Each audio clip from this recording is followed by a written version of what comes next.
The tax season is now underway in Singapore. This year, taxpayers had some good news in the budget announced in February. For the 2024 budget, there's an announcement that says that we will have a personal income tax rebate of 50% up to $200. So that would, for people who are paying income tax, we will be able to save some money on that, up to an amount of $200.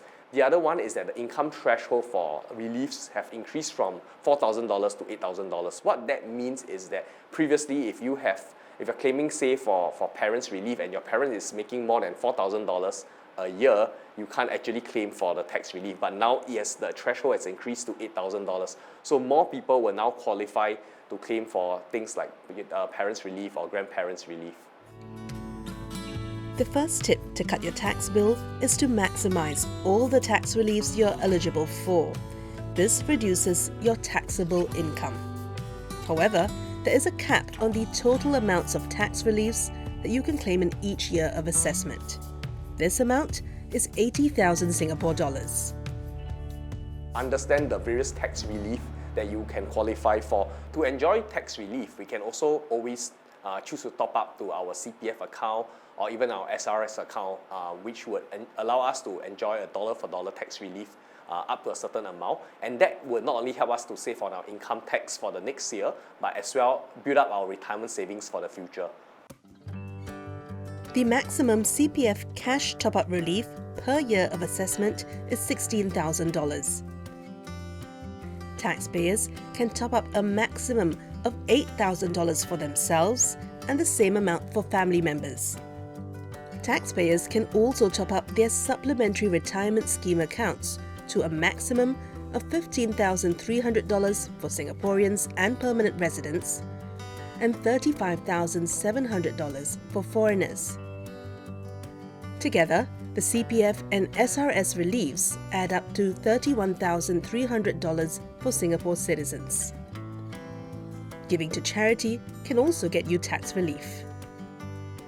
When you make a donation to an Institute of Public Character, IPC for short, you actually can enjoy tax relief as well. So this tax relief would then help lower your chargeable income and allow you to pay a lower tax.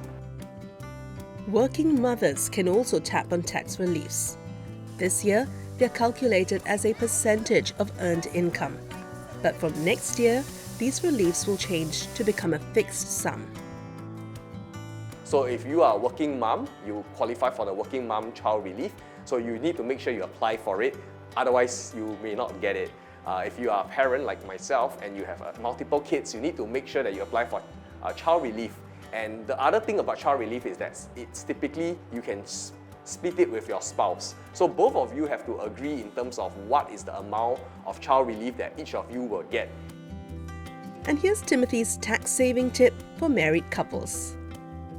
If you are a married couple, both the husband and wife should ideally try to file their tax together or at least discuss about it rather than to file it separately. Because there's a lot of tax relief such as your parents' relief, child reliefs where the relief amount has to be split across the parents. And what can happen is that if both of you claim the full amount, then IRAS would actually just split it 50%, and that may not be the most optimal outcome for the parents, for the couples, right? Because the person who is in the higher tax bracket should obviously, logically, claim a higher amount for the tax relief to reduce their tax burden as well as compared to the person who is in the lower tax bracket.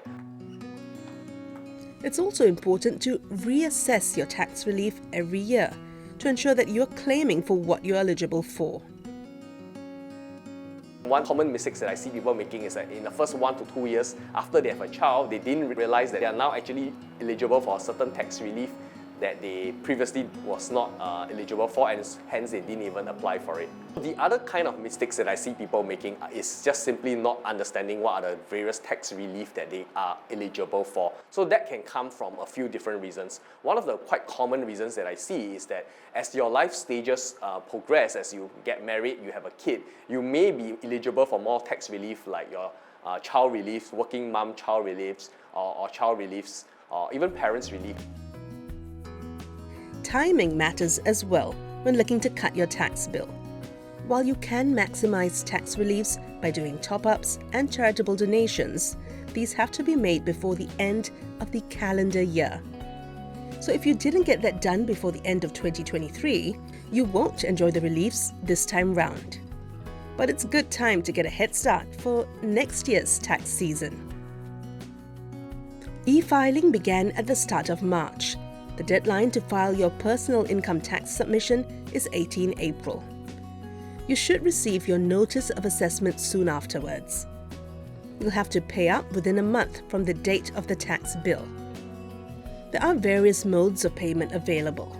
For those who wish to get something back from their tax payments, there are options in the market which do come with an added cost over paying cash.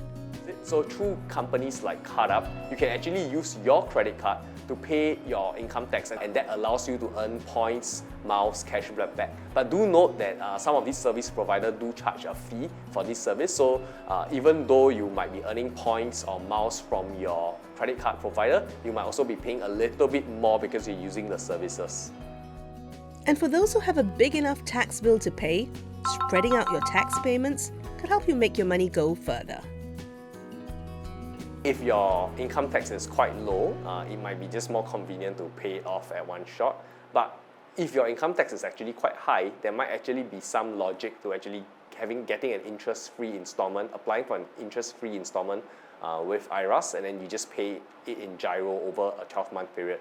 The advantage of that is obviously from a cash flow perspective, you have more flexibility. So if instead of just paying a one lump sum to IRAS, you can actually keep the money in your bank, maybe earn some interest as you pay over the next 12 months.